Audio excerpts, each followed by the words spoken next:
Wellman TV. Dino Abante. Kabanata 126 na walang bullying Dino. Nagulat si Brittany, hindi sigurado kung paano haharapin ang bagong impormasyong ito. Ang mga damit ni Dino ay pinili ni Jessica. Nililibak lang ni Brittany ang fashion sense na gaya ng isang country bumpkin. Pagdating sa kanyang katinuan, mabilis na sinubukan ni Brittany na umatras. Talagang iniisip ko yun paano magiging maganda ang pagkakatugma ng damit na iyon. Napaka-classy, napaka-estilo. Si Jessica pala ang napili, syempre.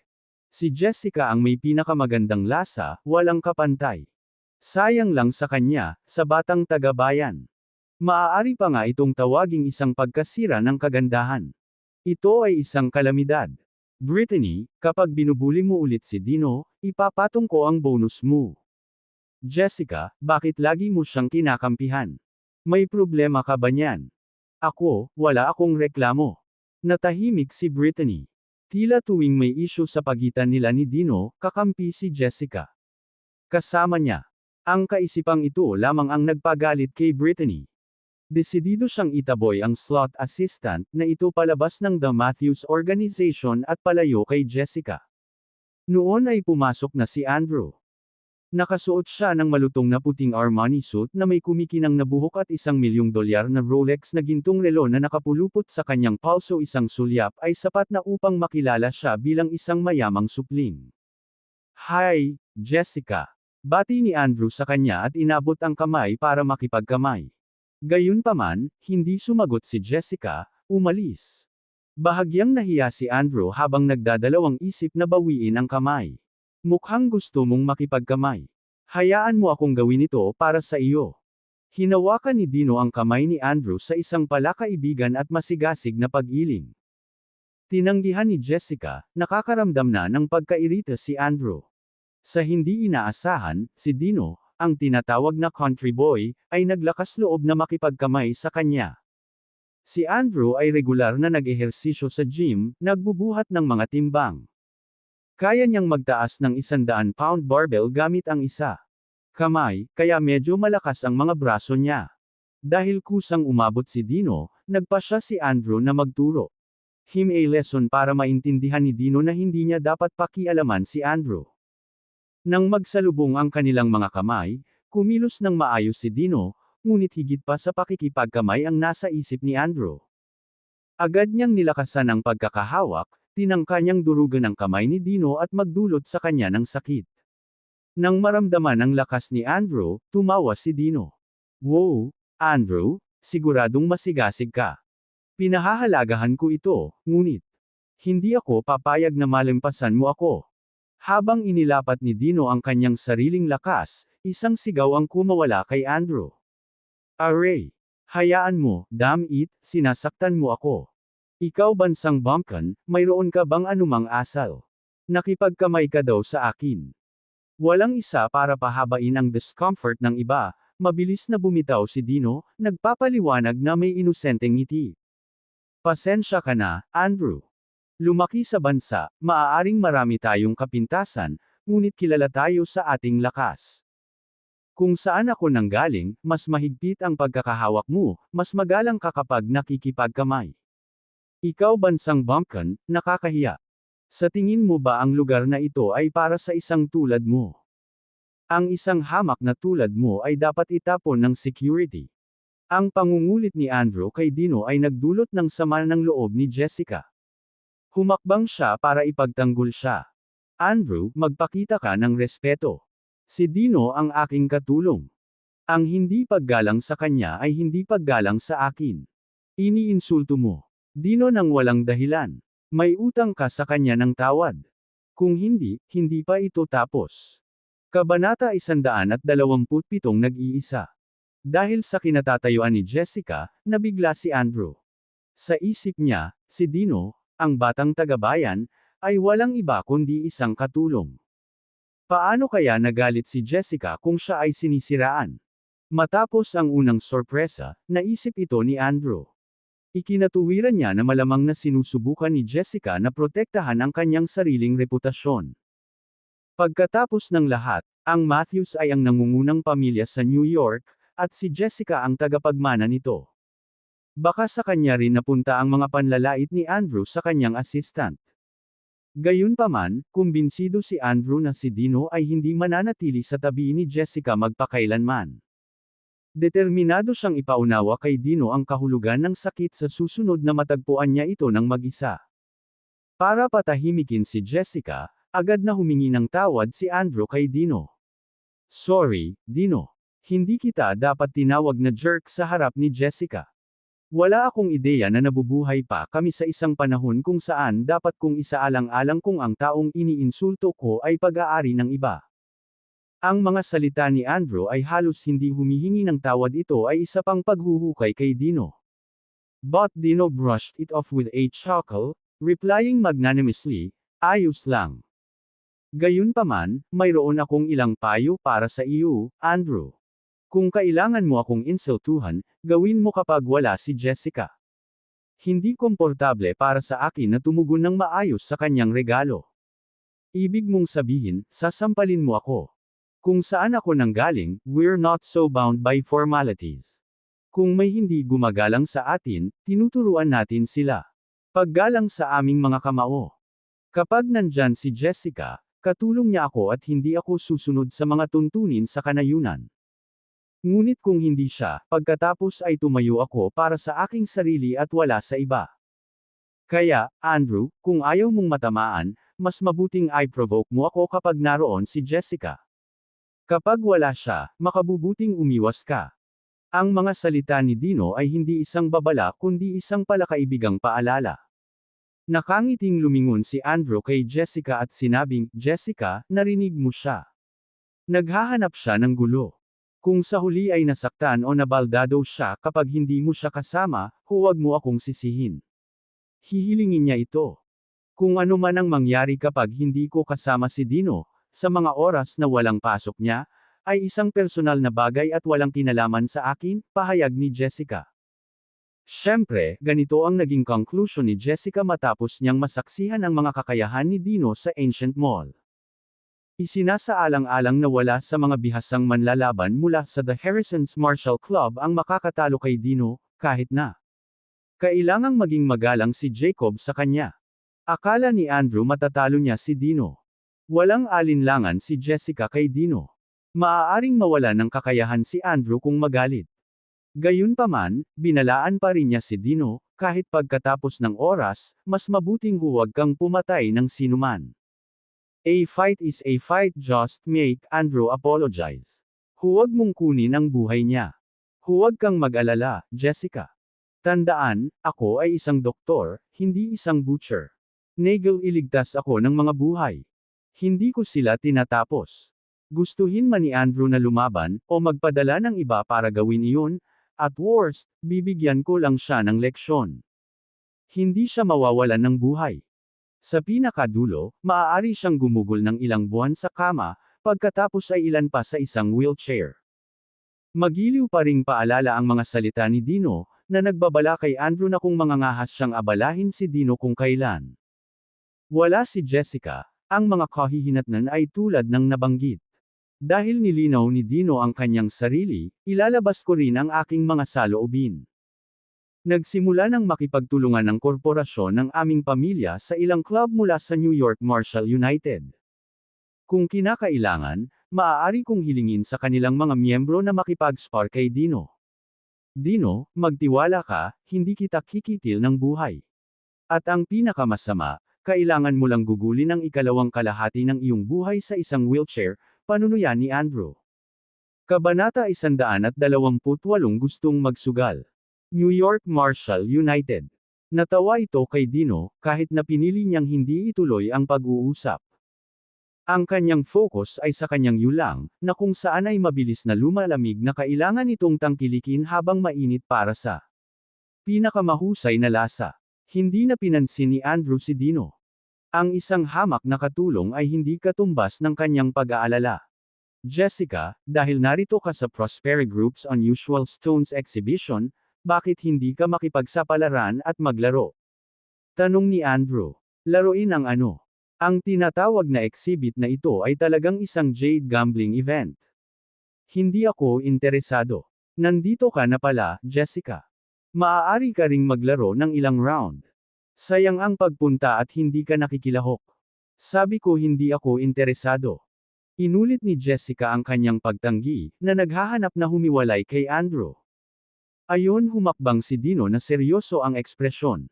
Sa totoo lang, gusto kong subukan ito. Yung assistant mo. Sa anong sahod, sa tingin mo kaya mo?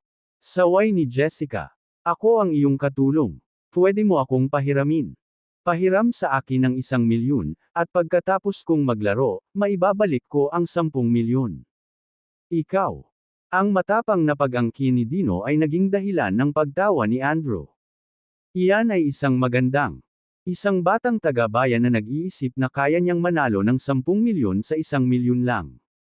Kung ganoon lang kadali, maaaring yumaman ang sinumang tanga sa isang gabi. Ang jade gambling ay tungkol sa swerte.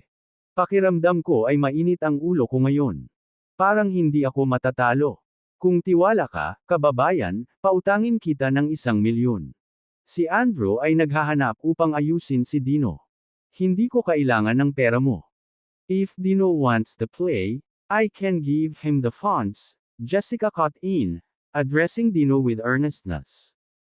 Bibigyan kita ng 10 milyon. Kapag nawala ang lahat, aalis kami agad. Napatulala si Brittany at mabilis na pumagitna para pigilan si Jessica. Jessica, hindi maliit na halaga ang 10 milyon. Paano mo hahayaang sayangin ito ng batang taga-bayan? Hindi niya maintindihan ang jade gambling. Tiyak na mawawala sa kanya ang lahat ngayong gabi. Nagdilim ang ekspresyon ni Jessica. Sinusubukan mo bang sabihin sa akin kung ano ang gagawin? Natahimik si Brittany ngunit sinulyapan ng masama si Dino, malamig na nagbabala. Di ba sabi mo kaya mong gawing 10 milyon ang 1 milyon? Binigyan ka ni Jessica ng 10 milyon, kaya mas mabuting tapusin mo ngayong gabi ng 1 bilyon. Kung hindi mo kaya, pamahalaan mo iyan, magre-resign ako kung ako sayo. Hindi ako nambobola. Seryoso ako. Dahil pinagkakatiwalaan ako ni Jessica ng 10 milyon, kailangan kong ibalik ang hindi bababa sa 10 beses sa halagang iyon. Natagpuan ni Dino na simple at walang panganib ang jade gambling.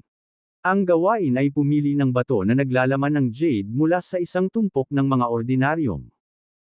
Ngunit dahil sa espiritu ng dragon sa loob niya, naramdaman niya ang pagkakaroon ng mahahalagang materyales nang hindi man lang nahawakan ang mga bato, isang kalapitan lamang ay sapat na upang kumpirmahin ang kanilang halaga.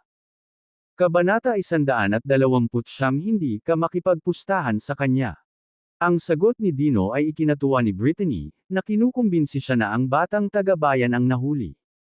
Inulit niya ang kanyang punto upang matiyak na magtatagumpay ang kanyang plano.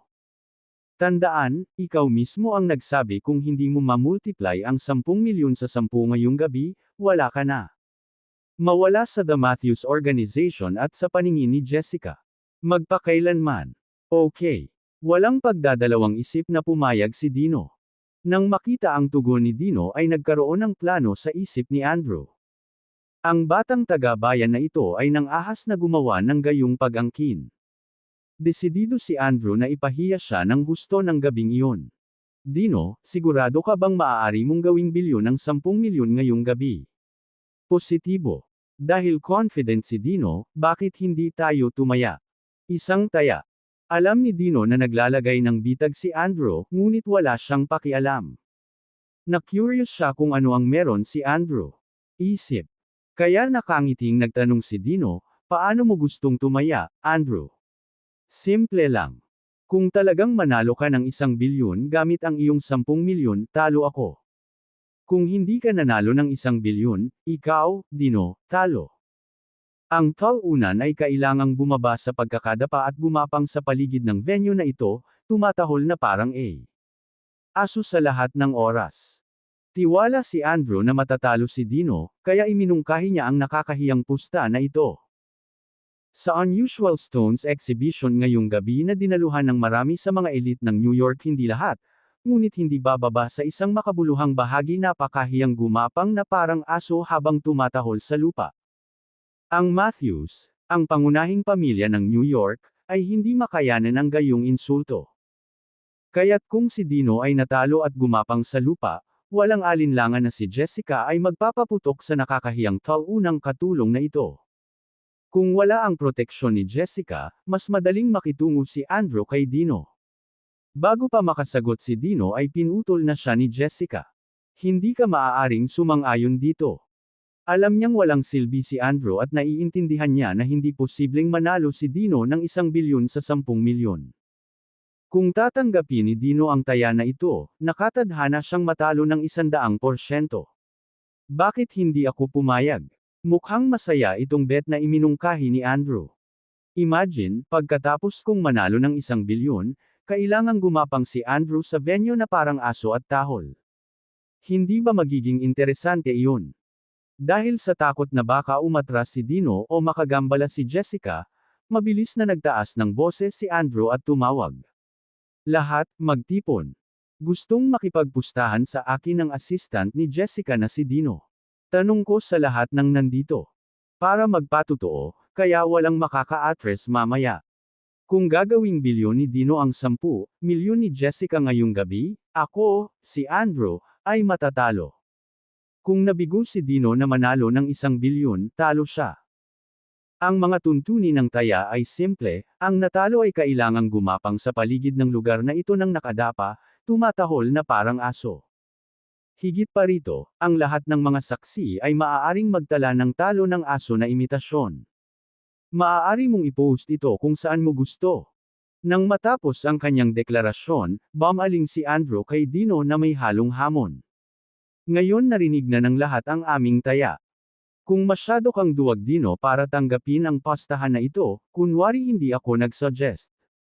Kabanata 130 Henry Jade. Sinong nagsabing tumanggi ako? Sigurado akong mananalo ako, bakit hindi ko tatanggapin? Gayunpaman, Andrew, siguraduhin mo lang na hindi ka atres kapag natalo ka.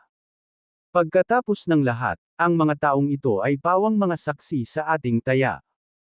Ang mga maliliit na trolley na puno ng mga ordinaryong bato ay inilabas at inilagay sa gitnang entablado, bawat isa ay may tatak ng presyo.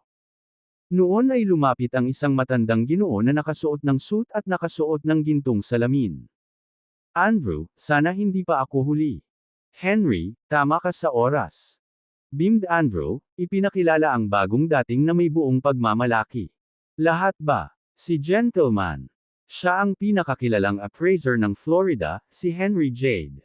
Isang tingin lang ang kailangan niya para sabihin kung ang mga batong ito ay naglalaman ng jade o wala. Pagkatapos ipakilala si Henry, tumingin si Andrew kay Jessica at nagpatuloy, Jessica, ang pagbibigay sa batang ito ng 10 milyon ay maaaring ang pinakamababang return investment na nagawa mo. I bet by the end of tonight, hindi niya gagawin. May natitira pang piso. Nagbayad ako ng malaking bayad para mapunta si Henry dito para tulungan ako. Kaya, Jessica, kung nais mo, maaari kang sumali sa sugal. Sa pagdating ni Henry, maaaring hindi ako kumita ng 10 beses, pero at least masisiguro kung hindi ka malulugi ngayong gabi. Sa kaunting swerte, maaari kang manalo ng humigit kumulang 20%. Hindi na kailangan. Malamig na pagtanggi ni Jessica bago idinagdag, I trust my Dino. Dahil sabi niya kaya niyang gumawa ng tenfold. Tubo, naniniwala akong magagawa niya ito. Ang mga salita ni Jessica ay medyo hindi komportable kay Andrew, gusto niyang patunayan sa kanya na siya ay tama. Kaya, iminungkahi niya kay Henry, bagaman kilala ka sa Florida, Henry, marami dito sa New York ay maaaring hindi pamilyar sa iyo. Handa na ang mga bato, paano kung ipakita mo kay Jessica at sa iba pa kung gaano kakagaling? As you wish. Sang-ayon ni Henry bago lumapit sa mga bato, tinapik ito ng kanyang daliri. Nagtataka, nagtanong si Andrew, Henry, ano ang ginagawa mo sa pagtap sa mga batong iyon? Nakikinig ako sa tunog. Tunog. Ang mga batong ito ay karaniwan sa ibabaw, ngunit kung may jade sa loob, ang mga tunog na nagmumula sa loob ay magiging kakaiba. Gayunpaman, ang mga ordinaryong tao ay hindi alam kung paano gawin ang mga bato na makagawa ng mga tunog na ito, at hindi rin nila matukoy ang mga pagkakaiba. Kinailangan ko ng ilang dekada upang makabisado ang diskarteng ito gamit ang tunog upang matukoy ang presensya at halaga ng jade sa loob ng isang bato. Maglakas loob akong sabihin, sa buong USA, maaaring hindi ka makakita ng kahit 10 ibang tao na may ganitong kasanayan. Ang kakayahang husgahan kung ang isang bato ay naglalaman ng jade, kung gaano ito karami, at ang halaga nito sa pamamagitan lamang ng tunog hindi ko ibig sabihin na magyabang, ngunit tiwala akong ako lang ang makakagawa nito sa buong USA. Matapos ipagmalaki ang kanyang kakaibang kagalingan, kumpiyansa niyang itinuro ang isang bato sa kanyang harapan. Maaari kang pumili nito, Andrew. Habang ang kalidad ng jade sa loob ay maaaring karaniwan, ang dami ay malaki. Sa palagay ko, kung bibilhin mo ang batong ito at kunin ang jade sa loob, maaaring hindi ka makakuha ng 100% na tubo, ngunit 20 hanggang 30% ang pagbabalik ay garantisadong. Hindi matukoy ni Andrew ang pagkakaiba sa pagitan ng mga bato at ng jade, ngunit naunawaan niya ang mga tag ng presyo. Ang batong itinuro ni Henry ay hindi masyadong mahal, na minarkahan sa 1.98 milyon. Paggawa ng kanyang bank card, siya. Bilin sa tauhan, samahan na natin ito. I-charge mo sa card ko.